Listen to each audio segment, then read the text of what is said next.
8 মাস আগেও মুরাদনগরে সম্ভবত ধান খেতে গেলে লুঙ্গিটা গোসলাং বেদিয়া যিনি খালি পায়ে কাদার মধ্যে হাঁটতেন, এই ছেলেটার নাম হচ্ছে উপদেষ্টা আসিফ।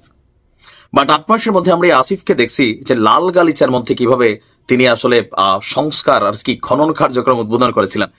দেখেন, আজকে সাংবাদিক ইলিয়াস আসিফকে নিয়ে যে বক্তব্য দিয়েছে এটা প্রথম না। ইতিমধ্যে ছাত্র উপদেষ্টাদের মধ্যে সবচেয়ে বিতর্কিত ভূমিকা কিন্তু আসিফের। কেউ কেউ বলছেন যে সুইজারল্যান্ডে তিনি গিয়েছিলেন সুইস ব্যাংকে একটা অ্যাকাউন্ট করার জন্য, এবং এটা নিয়ে তারেক তিনি একটা প্রশ্ন ছুড়ে দিয়েছেন।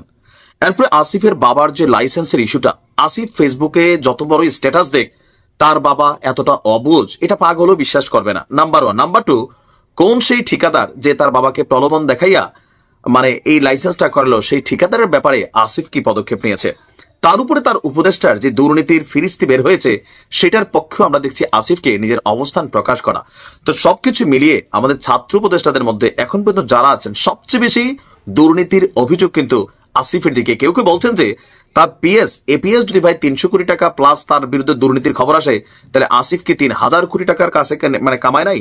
এটা অভিযোগ, প্রমাণিত হয় নাই, দুদক ইনভেস্টিগেশন করবে, আলোচনা চলছে। এই যখন অবস্থা, আসিফকে নিয়ে দ্বিতীয় বা তৃতীয়বারের মতন ফেসবুকে মুখ খুলেছেন সাংবাদিক ইলিয়াস। তিনি তার স্ট্যাটাসের প্রথমে বলছেন যে ছাত্রদের ব্যাপারে কিছু বলতে গেলে নাহিদের শরীরের সেই দাগগুলোর কথা মনে পড়ে যায়। খেয়াল আছে তো যে যখন সেই 5ই আগস্টের আগে জুলাই মাসে সম্ভবত নাহিদদেরকে ডিবি হারুন তুলে নিয়েছিল, নাহিদের একটা ছবি ভাইরাল হয়েছিল, লুঙ্গিটা রান পর্যন্ত তোলা ছিল, রানের মধ্যে অনেকগুলা মারের দাগ যেগুলো তিতপোড়া বা কালো কালো দাগ হয়ে গিয়েছিল। সাংবাদিক ইলিয়াস সেই ছবিটার কথাই তিনি বলেছেন। তার বক্তব্য, তাই কিছু বলতে পারি না, কিন্তু অল্প কদিনের ভেতর টাকার প্রতি এত লোভ হয়ে গেল কেন ভাই? ভাই টাকার প্রতি তো লোভ হবে।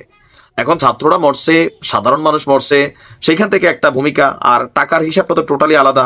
সেই কারণে সবারই টাকার প্রতি নেশা ধরছে, কারণ টাকা তো কামাইতে হবে।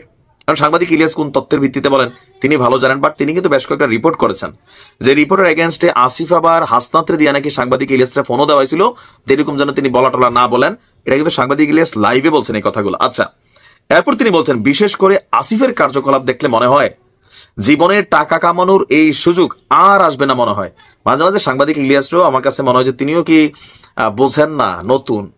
ভাই এরকম সুযোগ জীবনে কই থেকে আসবে? আমি তো এটা আপনি নর্মালি চিন্তা করেন, এতগুলা মন্ত্রণালয়ের মন্ত্রী হওয়া তো দূরের কথা, গ্রাম পর্যায়ে একটা চেয়ারম্যান হওয়ার মতন রাইট নাও যদি ডক্টর ইউনূসের সরকারটা চলে যায়, বিএনপি ক্ষমতায় আসে, এই আসিফ গ্রাম পর্যায়ে একটা চেয়ারম্যান হওয়ার যোগ্যতা আছে? বাস্তবতা হচ্ছে নাই।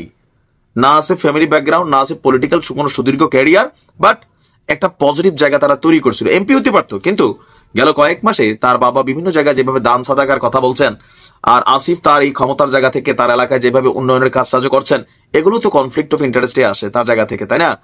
তো সেখানে এতগুলা মন্ত্রণালয়, এতগুলা পদ, তারপরে বিসিবির কতশো কোটি টাকা এক ব্যাংক থেকে আরেক ব্যাংকে ট্রান্সফার, ওই ব্যাংক নাকি রেড জোনে আছে, ইউলোতে তারা নিয়ে গেছে, এগুলোতে সবার কাছেই মনে হয়।